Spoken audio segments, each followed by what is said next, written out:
Ebola continue de se répandre en République démocratique du Congo. Depuis le début de l'épidémie en août 2018, plus de 2000 personnes ont contracté le virus Ebola et 1346 ont décédé, selon le dernier bulletin du ministère de la Santé diffusé lundi soir. Des chiffres qui font de cette 10e épidémie sur le sol congolais la deuxième la plus grave dans l'histoire de la maladie, derrière les quelques 11 000 morts en Afrique de l'Ouest, Libéria, Guinée, Sierra Leone en 2014. Il est clair que la réponse actuelle pour affronter Ebola ne marche pas. Nos équipes rencontrent toujours des gens au quotidien qui ne pensent pas qu'Ebola existe, déplore Oxfam dans un communiqué. Sur le terrain, les conséquences sont dramatiques. Des membres du personnel soignant ont été menacés, certains ont même été tués.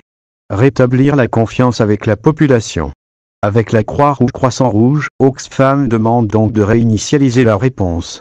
Il faut construire cette confiance cruciale avec les communautés, sans laquelle nous ne serons pas capables de gagner la bataille contre Ebola, ajoute l'ONG qui cite dans son communiqué sa directrice pays, Corinne Dave.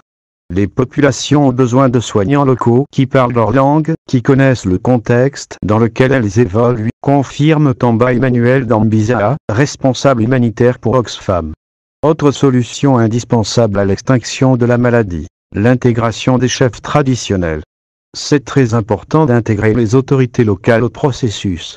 Eux seuls peuvent faire le lien entre le personnel soignant étranger et les patients de la région, assure Tamba Emmanuel Dambisa. Plus vite nous y arriverons, plus vite nous pourrons bloquer la chaîne de transmission du virus.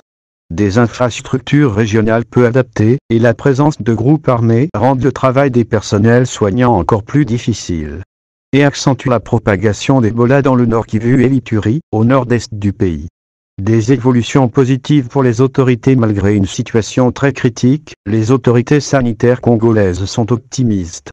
Les évolutions de ces dernières semaines sont positives, bien que la vigilance reste de mise, ont-elles fait savoir. Elles se félicitent de la réduction du nombre d'attaques ciblées qui a permis aux équipes de rattraper une partie de leur retard pour contenir la propagation de l'épidémie, lit-on dans le dernier bulletin du ministère de la Santé, même si la situation sécuritaire reste instable et imprévisible. Les autorités se réjouissent également d'avoir pu contenir l'épidémie, sans que des cas ne soient signalés dans des pays voisins.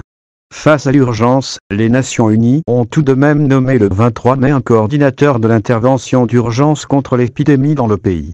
3 jours avant, le patron de l'Organisation mondiale de la santé, OMS, avait appelé lundi 20 mai à l'union devant l'ennemi public numéro. J'ai rencontré le président de la RDC et des responsables de l'opposition, avait déclaré Tedros Adhanom Ghebreyesus lors de l'ouverture de la 72e assemblée de l'OMS. Nous avons parlé ensemble des mesures à mettre en place pour lutter contre cette flambée. À moins que nous nous unissions pour y mettre un terme, on court le risque qu'elle se répande et qu'elle coûte encore beaucoup plus cher et qu'elle soit encore beaucoup plus agressive.